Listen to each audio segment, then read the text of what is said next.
Fala aí, pessoal, Dramício Queiroz, eu sou cabo da Polícia Militar do Rio Grande do Norte e psicólogo clínico formado em 2016.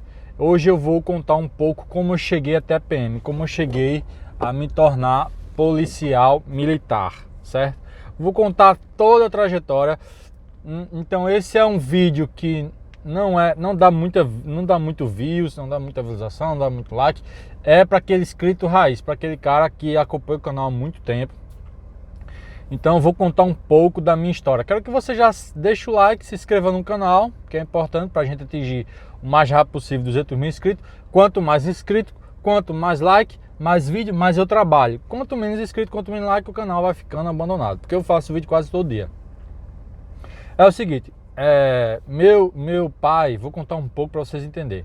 Meu pai era cortador de cana, boia fria, e filho de boia fria, filho de agricultores.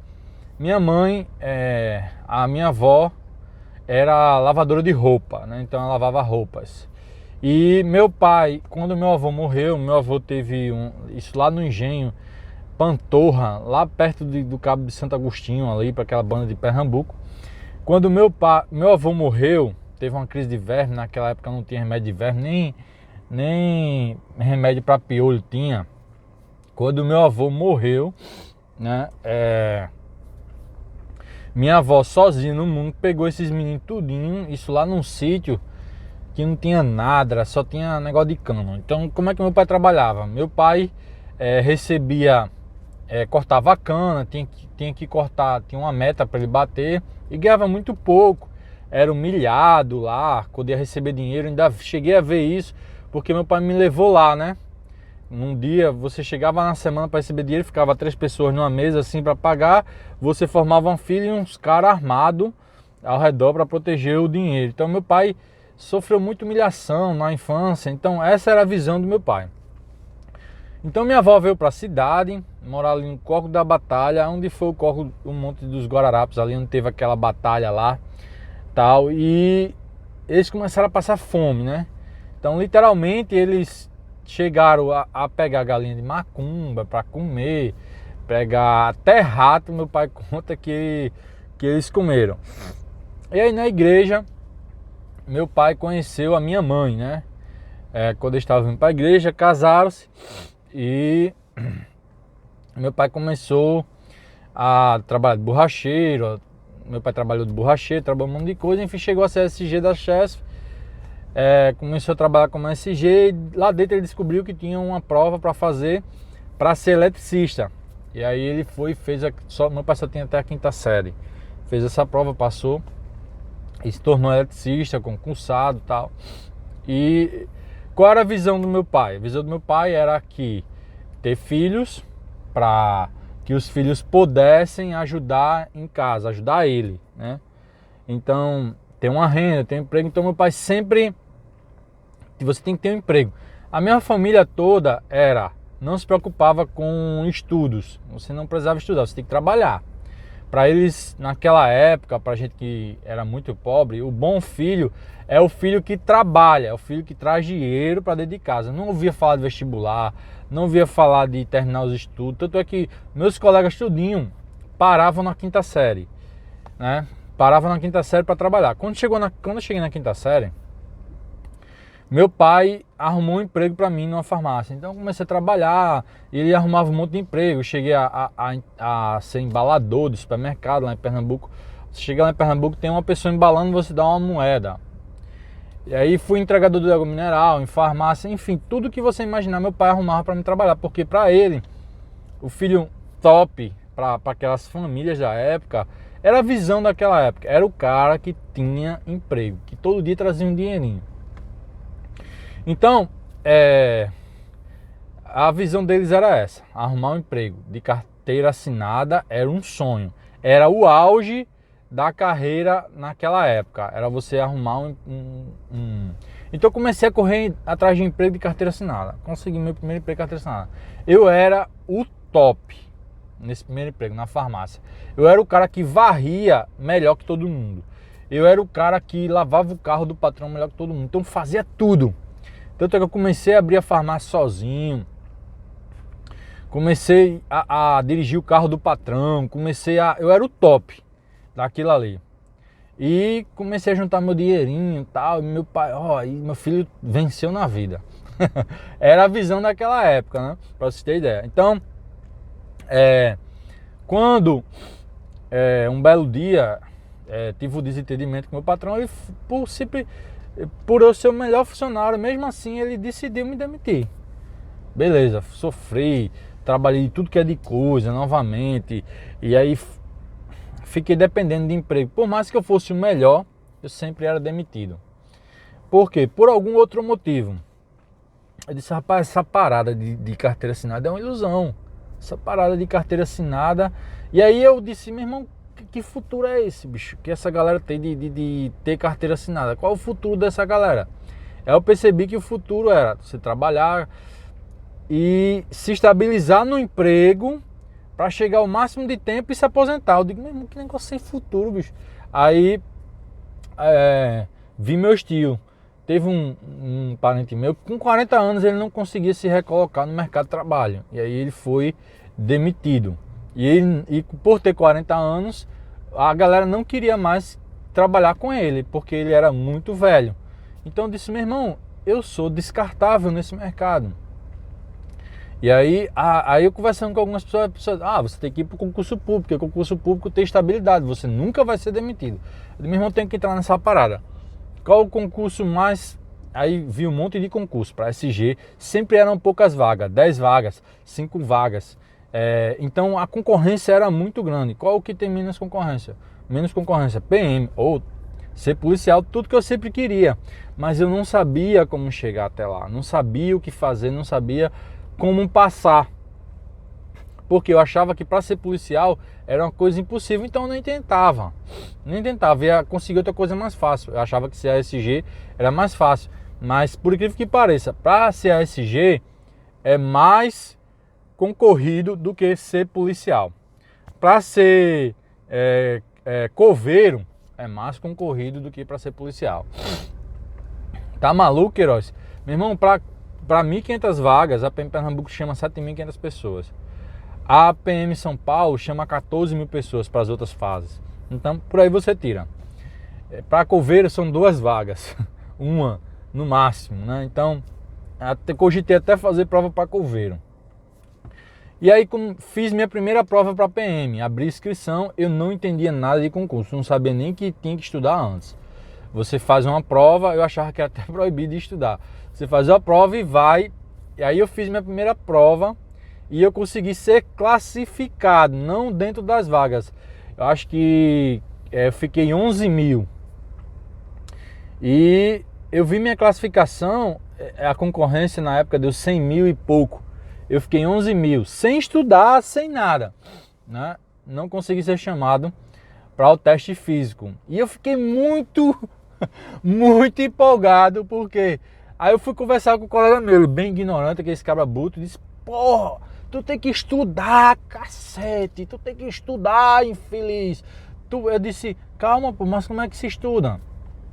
Tu pega o edital, isso lá em 2005, lá em 2004, 2003, assim, tu pega o edital, lá tem dizendo que tu vai estudar e tu faz a prova. Eu digo, agora saquei, vou fazer outra.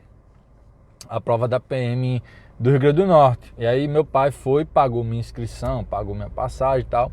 E fui fazer. Aí eu disse assim, bem, não vai dar tempo de me preparar trabalhando, tem que parar. E fui falar com mãe. Mãe estava desempregada, numa situação extremamente difícil. E a gente não tinha nem o que comer. Eu disse, mãe, mas eu preciso ficar aqui 30 dias sem trabalhar.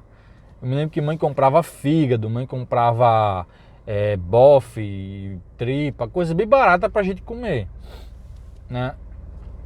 E eu fiquei 30 dias dentro da casa da minha mãe estudando. Então, eu sabia decorar. Então, decorar e matemática, por exemplo, eu fazia exercício. Muito exercício. Muitas questões.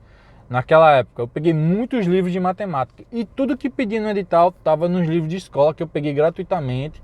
comprei alguns, mas eu peguei muita doação. Então eu começava a estudar, quando travava, eu me levantava e parava. Aí quando eu respirava um pouquinho, andava, fazia umas flexões, polichinelo, voltava de novo, exercício, exercício, exercício. Então, história do Brasil, eu digo, vou decorar toda a história do Brasil, porque esse concurso eu não vou falhar, eu vou passar. E aí eu comecei a estudar para esse concurso, para ter estabilidade, para ter como passar, né? Para ter como ter uma renda, como ter um carro, como ter uma casa, que é o auge daquela galera pobre, né? Então eu já atingi, quando eu chego lá no bairro onde eu morava, lá em Prazeres, né, perto da estação ali, né, na rua Zequinha Barbosa, que tem uma praça lá, pra galera da favela, pra minha família, eu atingi o auge, que é ter uma casa, um carro e uma família, né? Então, isso era o grande X da questão. Então eu fiquei 30 dias, português e matemática, muito exercício. E história, desculpa, gente, história eu decorava pra caramba, então comecei a decorar, estudei e fui fazer a prova.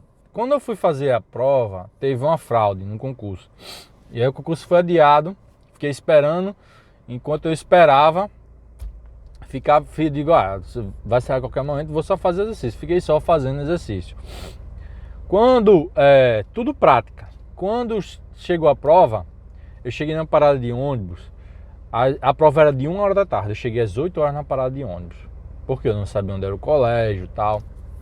Quando eu cheguei lá, e isso deu 9 horas, o ônibus não passou, deu 10 horas, o ônibus não passou, deu 11 horas, o ônibus não passou, o ônibus veio passar de 12h30, então tinha meia hora para chegar lá. Quando eu entrei dentro do ônibus, veja só, isso nunca desista, cara, por mais, vá até o final, até o portão fechar. Aí tinha um colega meu, disse, pô, vai fazer a prova? Vai, um cara da Adventista, Wagner. Bora fazer a prova, bora. E a gente do ônibus, quando chegou no Alecrim, faltava 5 minutos, ou era 9 minutos. Eu sei que era pouco tempo para o portão fechar. Ele disse assim, não vai dar tempo, vamos descer aqui, eu pago um táxi, eu não tenho dinheiro para nada, só a passagem. Aí fiz, tá certo. Aí desceu correndo e literalmente a gente pulou dentro do táxi. O cara fez, é um assalto? Eu disse, não, cara, a gente vai fazer a prova da PM.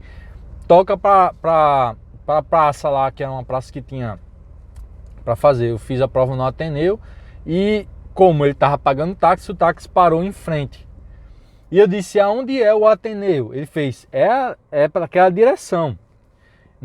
Gente, sempre vá um dia antes, saber, uma semana antes, saber aonde você vai fazer a prova, porque é muito angustiante. Eu saí correndo, desesperado, era mais de 200 metros.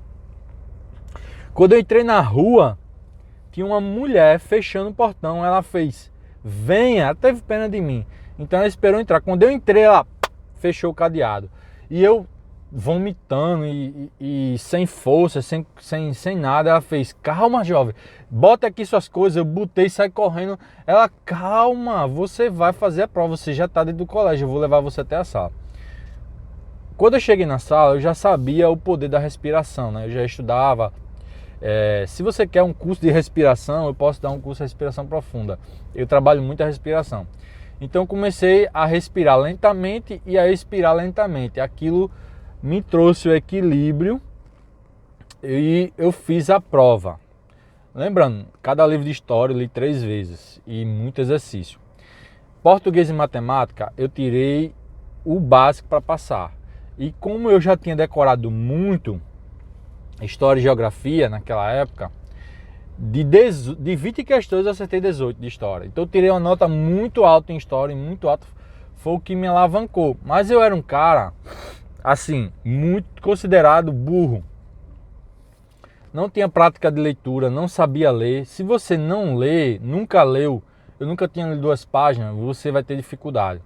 Então, eu não tinha prática de leitura, eu era um cara considerado burro, preguiçoso, tirava notas medianas, ia para a escola só para cumprir tabela, escola pública o tempo inteiro. Então eu nunca fui um cara considerado inteligente. eu era um peso para a família, né? A família, teu futuro é ser mendigo, teu futuro é ser catador de lixo. Por quê? Tu é muito preguiçoso. Então tudo que eu fazia, minha família me criticava, dizia que ia dar errado, que eu era um cara que não trabalhava, que eu era o cara que só estudava, que eu era o cara que... Então, tudo isso... E quando eu ia ler, eu não aprendia nada. Eu lia e tinha a sensação que não estava aprendendo nada. Então, por ter essa sensação, eu decorava. Mas eu não decorava o livro todo. As datas eu repetia 20 vezes, falando. 1900 e tal, revolta de não sei de quê, chegada da família real ao Brasil. Aí eu decorava o evento, né? Aquelas partes mais importantes eu lia 10, 20, 30 vezes para decorar, porque eu digo assim, pô, bicho, sou um cara tão burro que eu vou ter que ler isso aqui 20 vezes. E quando eu ia tirar um intervalo, eu percebi que eu não tinha aprendido nada. E aqui bati o desespero e fazia eu decorar mais ainda. Então era bom de decorar. Mas não era bom não. É porque eu lia 10, 20 vezes. Porque quanto mais eu consultava a minha mente, mais eu percebi que eu não estava aprendendo. Então eu decorava 10, 20 vezes. Aí eu esquecia tudo que eu tinha aprendido. Decorava mais 10, 20 vezes. Então, matemática, eu sabia que eu tinha que fazer aos cálculos. Então eu repeti o cálculo 10, 20 vezes. 10, 20 vezes. Mas eu estudei pouco matemática, estudei pouco português. Eu estudei mais história e geografia. Não aconselho você a fazer isso. Porque eu li todo o conteúdo que eu podia, o máximo. Mas eu sabia que eu não ia aprender tudo aquilo ali. Então eu queria só tirar a média para passar. Então passei. Aí fiz o concurso para Gari. Passei também. Aí eu fiz, pô, velho, essa parada funciona. Então, quer dizer que eu tô aprendendo, né? Então comecei ver só, meu futuro era ser um cara que entregava currículo, demitido. Entregava currículo, demitido. Talvez esse vídeo aqui esse vídeo aqui não é para ter views. Esse vídeo aqui é para aquele cara que se interessou pela essa história. Eu fico até emocionado. Talvez você esteja aí numa casa como eu tava, de favela. Talvez você esteja aí perdido, né? Pensando assim, humilhado. Talvez você for humilhado a vida inteira. Talvez ninguém acredite no seu potencial. Mas todo resultado tem um esforço. Você não deve aceitar o discurso que as pessoas têm, que as pessoas falam de você. Eu dizia assim, eu vou provar para todo mundo que eu não sou preguiçoso, que eu sou um cara de valor. Então foi assim que eu mudei a minha vida. Então, espero que... É um vídeo chato, longo, mas espero que você tenha gostado. Se você gostou, se você quer mais história sobre a minha vida, deixa aqui no comentário e vá lá no meu Instagram, onde eu converso com muita gente. Eu converso com mais de pessoas, eu escolho 10 pessoas no direct para conversar, e eu converso de verdade. Então as pessoas vão lá no meu Instagram e eu oriento as pessoas. Um abraço, fique com Deus.